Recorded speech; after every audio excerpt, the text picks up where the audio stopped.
नमस्कार, स्वागत है आपका न्यूज़ लॉन्चर पर। मैं हूं अशोक वानखेड़े। लेकर आया हूं एक विशेष खबर। पहलगाम हुआ, हमने बहुत कुछ खोया। उसके बाद उसका बदला ऑपरेशन सिंदूर से लिया।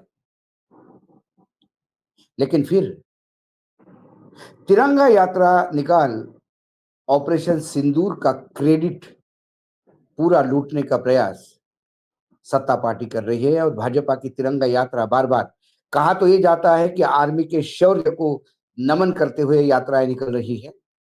आर्मी के शौर्य को नमन करने के लिए यात्रा निकालने की जरूरत वैसी भी होती नहीं, क्योंकि देश ने देखा है कि देश आज भी सुरक्षित है। पाकिस्तान के तमाम हमले हमने हवा में ही मार गिराए। हमारे जवानों ने पाकिस्तान को अंदर घुस के मारा, उनके हवाई अड्डे तबाह किए। ये सारी चीजें अब लोगों के सामने हैं।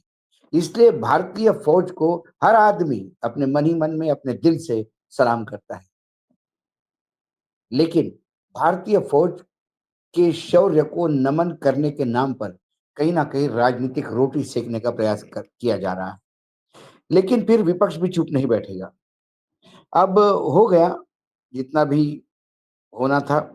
अब इसके बाद विपक्ष सेना के शौर्य को सलाम के थीम पर जय हिंद रैली, नुक्कड़ सभाओं और प्रेस कॉन्फ्रेंस का ऐलान कर चुकी है। अब सवाल यह है कि पहलगाम के हमले के बाद पूरे देश के विपक्ष ने सत्ता पक्ष के साथ खड़ा होकर समर्थन किया कि ये देश पे आपदा आई हुई है और इस समय सरकार जो निर्णय लेगा विपक्ष उसके साथ रहेगा। विपक्ष तो ये भी कह रहा था कि एक विशेष सदन बुलाया जाए पार्लियामेंट का, ताकि विश्व को पार्लियामेंट के पटल से हम ये बता दें कि भारत एक है। लेकिन पता नहीं किन सवालों से डर रहे थे शायद सरकार, जो ऑपरेशन सिंदूर के बाद भी विशेष सदन बुलाने की अनुमति जो लगातार मांग रहे थे या गुहार लगा रहे थे, उसको अनदेखा कर रहे थे। अब सीमा पे सीज़फायर हो चुका है, सीमा पर शांति है। लेकिन ऑपरेशन सिंदूर खत्म होते ही सियासी दलों में जो पहले आपसी एकता दिखा दी रही थी, वो अब तार-तार हो गई है। अब सत्ता पक्ष और एक विपक्ष लगातार एक दूसरे को लेकर हमले कर रहे हैं। कांग्रेस ने पहलगाम को लेकर 10 सवाल पैदा किए। भले ही पाकिस्तान को आतंकवाद को पनाह देने के मामले में बेनकाब करने के लिए सर्वदलीय प्रतिनिधिमंडल विदेश दौरे पर जा रहा हो, लेकिन देश के भीतर की राजनीति पुराने ढर्रे पे लौट चुकी है।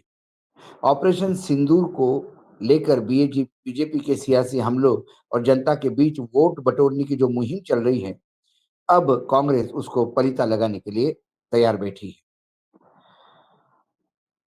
अब जो 10 सवाल है कांग्रेस के, वो 10 सवाल क्या है? पार्टी ने अपनी सभी दिग्गजों और कार्यकर्ताओं को इसके लिए ताकीद दी है कि सैन्य के शौर्य को सर्वोपरि रखते हुए इन 10 सवालों के जरिए सरकार और बीजेपी को जनता के सामने घेरा जाएगा। अगर इसके इधर-उधर जाकर पार्टी लाइन से अलग जाने की कोशिश की गई, तो यह अनुशासनहीनता मानी जाएगी और इसके खिलाफ कार्यवाही भी की जाएगी। कांग्रेस जानती है कि उनके भीतर बहुत सारे बीजेपी के स्लीपर सेल है। इसलिए जब 10 सवाल लेकर जब ये यात्रा निकलेगी या नुक्कड़ पे सभाएँ होगी या प्रेस कॉन्फ्रेंस होगी, उसमें कहीं बात ये ना निकल जाए जिसमें हमारे सैन्य के शौर्य को लेके कोई सवाल उठाता है, ऐसा प्रतीत भी ना हो। इसके लिए उन्होंने कहा कि जितना आपको बोला है, जितने सवाल है उतने ही पूछे जाएँ। कांग्रेस ने कौन से 10 सवाल तैयार किए? एक सवाल है, पहलगाम आतंकी हमले के दौरान सुरक्षा में हुई बड़ी चूक के पीछे क्या वजह रही? सरकार ने खुद माना है कि चूक हुई है, तो जिम्मेदारी और जवाबदेही कब तय होगी? आतंकी हमले के कुछ दिन पहले ही पहलगाम में सुरक्षा में ढील क्यों दी गई थी? तीसरा सवाल, पहलगाम आतंकी हमले में शामिल आतंकी अब तक क्यों नहीं मारे गए या पकड़े जा सके? चौथा सवाल, क्या ऑपरेशन सिंदूर में हमारी लड़ाकू विमान भी मार गिराए? सरकार को तथ्य स्पष्ट करना चाहिए। इस सवाल को लेके मैं एक बार और स्पष्ट कर दूं, विपक्ष लगातार ये बात बोल रहा है कि हम हमारे सैन्य के किसी भी शौर्य को लेके कोई हमारे मन में डाउट नहीं, लेकिन युद्ध में नुकसान दोनों तरफ होता है। जब सबसे ज्यादा नुकसान जहां होता है वो हार जाता है। पाकिस्तान का जो नुकसान किया वो विश्व ने देखा। भारत का भी नुकसान कुछ हुआ, ऐसे कई विश्व के अखबार कह रहे हैं, कई लोग कह रहे हैं। तो इसमें भारत सरकार यदि खुद होके बता दे कि हमें इतना नुकसान हुआ, तो इसमें कोई गलत बात नहीं होगी। देश हमेशा फौज के साथ है और देश हमेशा फौज के पराक्रम पे विश्वास रखती है। उसके बाद विदेश मंत्री एस जयशंकर ने ऑपरेशन की सिंदूर की जानकारी पहले ही पाकिस्तान को क्यों दी थी? हालांकि इस पे एक्सप्लेनेशन आ रहा है कि वो कहते हैं हमने नहीं दिया, लेकिन फिर जयशंकर ने क्यों कहा, ये भी एक सवाल है। ऑपरेशन सिंदूर में अजहर मसूद और हाजिब सईद जैसे आतंकी कैसे बच निकले? क्या उनके ऑपरेशन की जानकारी पहले से थी? उनका कुनबा तो मारा गया, लेकिन ये दोनों बच निकले, क्यों? ये भी सवाल है। पाकिस्तान के साथ सीज फायर की शर्त क्या रखी गई थी? सरकार सभी शर्तों को देश के सामने रखे। सीज फायर करने के पीछे आठवां सवाल, क्या अमेरिका राष्ट्रपति डोनाल्ड ट्रंप का हाथ था? अगर नहीं तो मोदी सरकार ट्रंप के बयानों का खुलकर खंडन क्यों नहीं करती? 9, सर्वदलीय बैठक में शामिल होने से क्यों बचते रहे प्रधानमंत्री नरेंद्र मोदी? क्या छिपाना चाहते हैं? और आखिरी 10वां सवाल है कि सभी दलों की मांग पर आखिर क्यों संसद का विशेष सत्र और सर्वदलीय बैठक नहीं बुला रही है सरकार? कुल मिलाकर सरकार ऑपरेशन सिंदूर के बाद जो मिसकम्युनिकेशन अलग-अलग डिपार्टमेंट में हुआ है, आर्मी, एक्सटर्नल अफेयर मिनिस्ट्री, प्रधानमंत्री कार्यालय, गृह मंत्री कार्यालय, इसमें कोई कोऑर्डिनेशन नहीं दिखता। प्रधानमंत्री एक बात कहते हैं, विदेश मंत्री एक बात कहते हैं, आर्मी एक बात कहती है, कोई किसी का किसी को लेना-देना नहीं, ऐसा प्रतीत होता है। प्रधानमंत्री इस बात पे अभी भी मौन है और हमारी सरकार इस बात पे भी अभी मौन है। बार-बार ये कहते हैं कि किसी का हाथ नहीं है, लेकिन ये क्यों नहीं कहते कि डोनाल्ड ट्रम्प झूठ बोल रहे हैं? जो डोनाल्ड ट्रम्प लगातार पूरे विश्व में घूमते हुए बोल रहे हैं कि मैंने इन दोनों देशों के बीच में सीज़ फायर किया। ये दोनों न्यूक्लियर देश थे। बहुत बड़ा हिंसा हो सकती थी, बहुत बड़ा नुकसान हो सकता था। वो टालने के लिए मैंने इनको बोला और इन्होंने माना। जब नहीं मान रहे थे तो मैंने उनको धमकी दी, ये भी बात बोला। हमारी सरकार ने ये बात तो माना कि हम अमेरिका से 7 तारीख से लेके 10 तारीख तक लगातार चर्चा कर रहे थे, लेकिन व्यापार की कोई बात नहीं, ये सरकार ने कहा। तो फिर अमेरिका के साथ हम चर्चा क्यों कर रहे थे? किस लिए? क्या हम अमेरिका को पूछ के हमला कर रहे थे या अमेरिका के परमिशन से हमला कर रहे थे? सवाल ये उठते हैं। इसीलिए सरकार के ही वक्तव्य अलग-अलग जगह पे अलग-अलग हैं। जयशंकर कहते हैं कि हमने सूचना पहले दी थी, उसके बाद कहते हैं कि पहले फ़ेज़ में दी थी।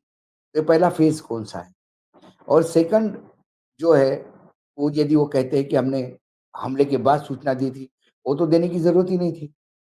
वो सूचना तो हमले की उनको मिल चुकी थी और यदि नहीं मिली होगी तो हमले होने के बाद उन्हें पता था कि कहाँ हमले हो गए। पाकिस्तान अब इतना नकारा भी नहीं हो सकता कि उनके यहाँ हमले हो गए और उन्हें पता ही नहीं कि हमले कहाँ हुए। तो हमले आपने किए, आतंकी ठिकानों पे किए, आतंकी मारे गए, हमने लाशें देखी, हमने बड़े-बड़े आतंकी सरगनाओं को रोते हुए देखा, हमने आर्मी के तमाम बड़े अधिकारियों को उस जनाजे को आतंकियों के खंदा देते हुए देखा। तो ये तो नुकसान हुआ, तो उसके बाद बताने की ज़रूरत तो थी नहीं और पहले बताया, तो क्यों बताया? ये सवाल भी है और यदि नहीं बताया तो पहले पहले फ़ेज़ कौन-सा था? ऐसे असंख्य सवाल हैं जिसके द्वारा समझ में आता है। यदि वहाँ पे सैलानी जब सर्वदलीय मीटिंग हुई, तब ये बोला गया कि वहाँ सैलानी आते ही नहीं थे, वो टूरिस्ट स्पॉट ही नहीं था। ट्रैवल ऑपरेटर्स और होटल ओनर्स ने ये सब गंदगी फैलाई, वही लेके जाते थे। बाद में ये भी पता पड़ा कि सरकार झूठ बोल रही थी। वो तो पिकनिक स्पॉट था। वहाँ हर आने वाले यात्री से ₹35 का टैक्स लिया जा रहा था। सरकार लाखों रुपए कमा रही थी। उसके बाद सरकार ऐसा क्यों बोली? सरकार लगातार अपने वक्तव्य बदलते क्यों रही है? सवाल ये है। इसको लेकर अब राहुल गांधी और पूरी कांग्रेस पूर्ण रूप से तिरंगा के सामने दूसरी रैली निकालने का प्रयास कर रहा है। दोनों पार्टियां बता रही है कि ये भारतीय सेना के शौर्य की गाथा सुनाने के लिए निकाल रहे हैं। लेकिन दोनों राजनीतिक दल यदि देखा जाए तो अपनी-अपनी राजनीतिक रोटी सेकने के लिए निकल रही है। ये दुर्भाग्य है हमारे देश का कि हमारे देश के राजनीतिक दलों को आर्मी की जीत भी कैश करने की नौबत आती है, क्योंकि इनके अपने काम कुछ भी नहीं। हमेशा भाजपा ऐसी चीज़ों को कैश करती आ रही है। इस बार कांग्रेस ने तय कर लिया कि भाजपा को कैश करने देने के बजाय उन्हें एक्सपोज़ करे कि पहलगाम हुआ ही क्यों? पहलगाम ही नहीं होता तो ये नौबत ही नहीं आती। तो पहलगाम हुआ, करवाया गया या पहलगाम होने दिया? ये सवाल पुलवामा जैसे हैं। पुलवामा हुआ, पुलवामा करवाया गया या पुलवामा होने दिया गया? हम आरोप सरकार पे नहीं लगाएँ, क्योंकि कई सवालों के जवाब है जो सरकार दे नहीं पा रही है। पहलगाम के भी सवाल ऐसे ही अनुत्तरित रहे और पहलगाम के भी सवाल ऐसे ही अनुत्तरित रहते हैं। उसके बाद जो हुआ वो हमारे शौर्य की गाथा है, लेकिन पहले क्यों हुआ? ये सवाल हमेशा बना रहेगा। और इन्हीं सवालों के साथ कांग्रेस तिरंगा यात्रा के सामने एक नया उत्तर प्रस्तुत करने का प्रयास कर रही है। ये तो समय बताएगा कि दोनों यात्राओं का फल क्या होता है, जनता क्या सोचती है और जनता क्या इनको क्या सुनती है। आज इस विशेष कार्यक्रम में इतना ही, कल फिर आता हूँ किसी विषय के साथ। तब तक के लिए नमस्कार, देखते रहिएगा न्यूज़ लॉन्चर।